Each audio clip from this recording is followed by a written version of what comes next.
Still on the economy, of course, this week, the CBN, the Central Bank of Nigeria, raised the MPR by a quarter percentage point to 18.75%. And who better than CBN itself to tell us about this move?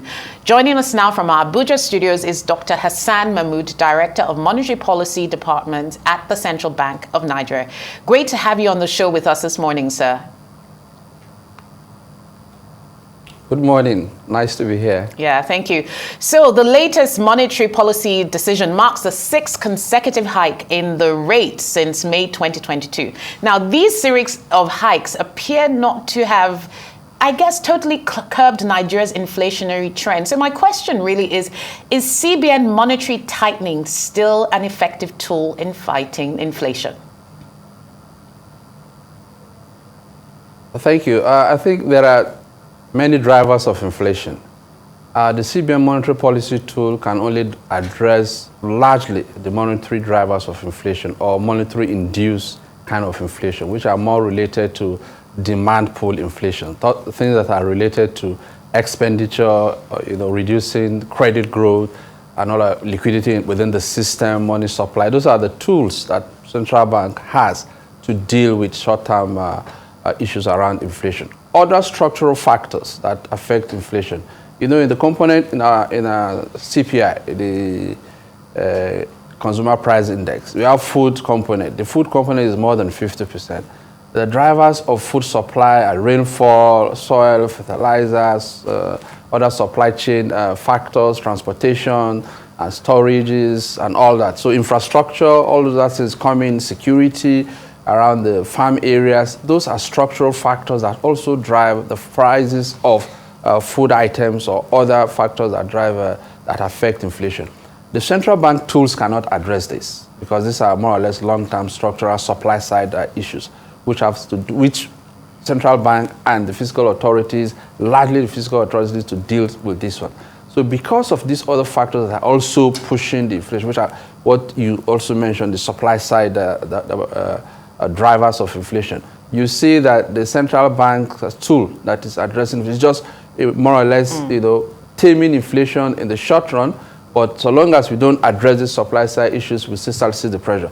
In the last 2 or 3 MPCs that went, an analysis was done that if we had not tightened for the last 6 tightening that we have done, where will inflation numbers be? And as at the May MPC, the inflation numbers will have been above 30%. So the tightening is also moderating the rate of growth in inflation. And so it's having its own impact, but it needs to be complemented by other fiscal tools or other economic tools. Yes, very well understood on the broader structural factors, especially on the supply side. So looking at what a lot of central bankers are doing around the world now, there's concerns in some markets that they're worried about triggering recessionary inclinations in the economy. I mean, how do you then strike a balance between not wanting to cause a downturn in economic activity, particularly with manufacturing and borrowing rates? Is there a risk of essentially underheating the economy, if there's such a term? Would a wait and see approach not be more appropriate going forward, so that on the fiscal side or on the economic side, then the other aspects that drive inflation can be addressed? We were more worried about overheating the economy.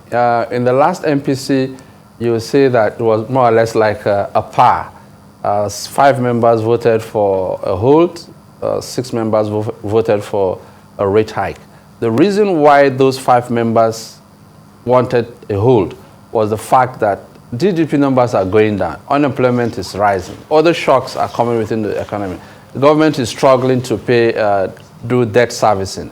Other players within the economy are already, stifling. The banking system is also, feeling some tightness from the previous rate hikes. Lending rates are so they were of the opinion that given all this, headwinds, why not we hold and see how things pan out, particularly with the subsidy removal, liberalization that are coming.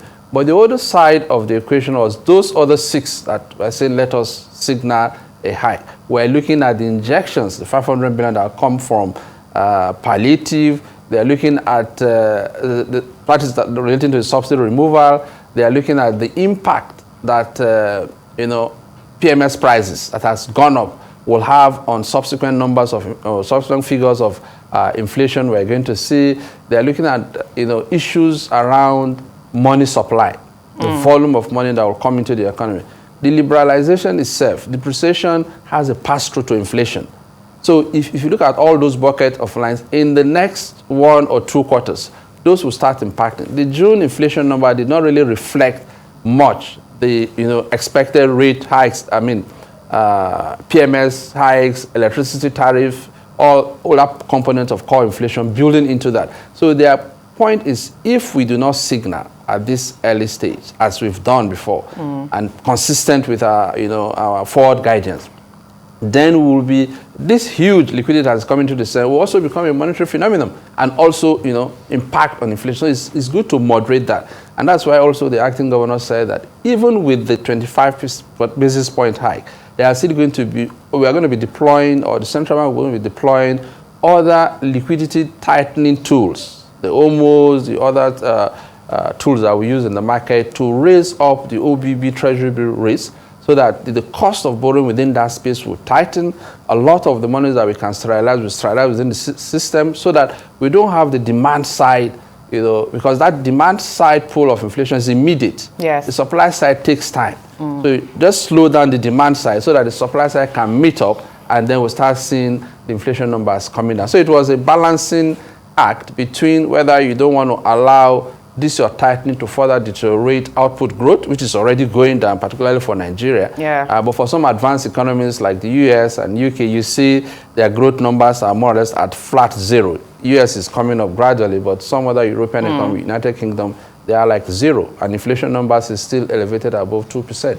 Yes, and indeed, you make a good point. Earlier, I was talking with someone about the risks of stagflation, but I want to look at another issue. So last week on my show, I had one of our economists, Bismarck Rwane, who talked about the fact that the reduction in the CRR requirements for merchant banks was sort of expansionist in a sense, whereas you're doing inflation targeting on the one hand, on the other hand, you're sort of loosening, I guess, monetary policy with regards to the banking sector on the other hand. So, I mean, what can we make of this move to reduce the CRR, cash reserve requirement for merchant banks? What was the CBN attempting to do with that policy?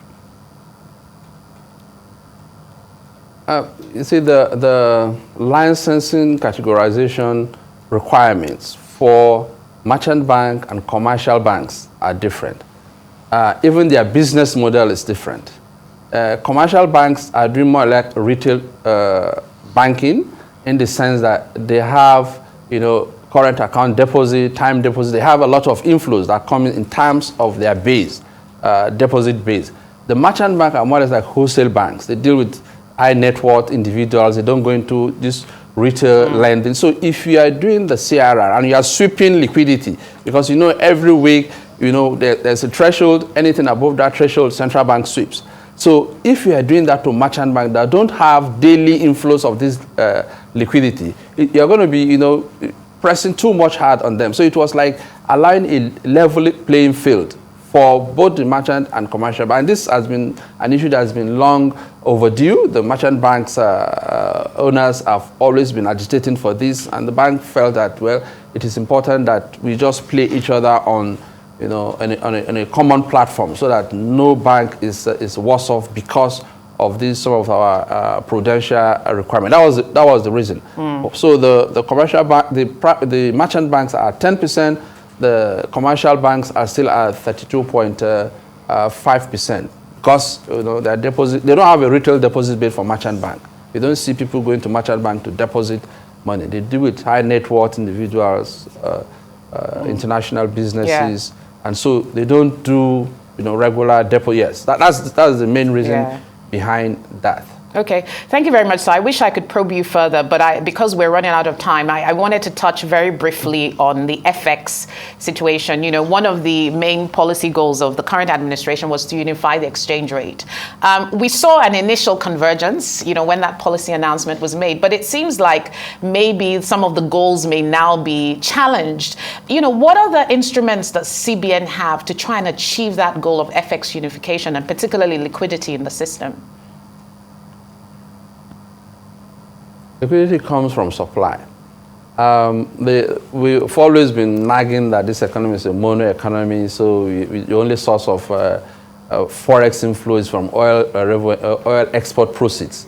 That has more or less sterilized over the last 1 or 2 years because of the challenges around NMPC, because of the component that we import, and what do you call it, the subsidy that under recovery that is being done. So we don't see anything much flows from there. So the inflows that I want to come in are from private investors, outside other businesses, export from private individuals, and that's why we did the first RT200 to encourage export and give a rebate. Now the point is liberalize the market, let it be attractive for other players within the system to come in. People complain about FPIs, foreign portfolio investments coming in, that they overheat the market, but they are good for market deepening.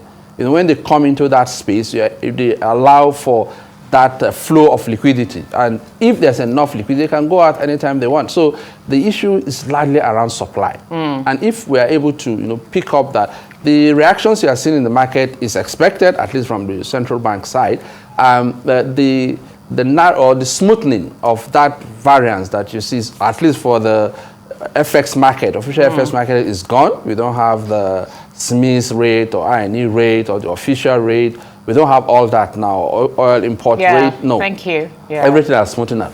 But I also mindful that we don't use the parallel market as an anchor, because those are two different markets. Yeah, thank you, Dr. Mahmud. We've run out of time, but great to have your insights for us from CBN, Dr. Hassan Mahmud, the head of the Monetary Policy Department, director actually of that department at the Central Bank. Thanks for joining us.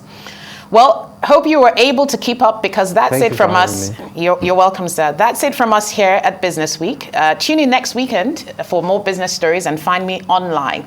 That's all we have for you. Have a lovely weekend ahead. I'm Rolake Akikubekulani.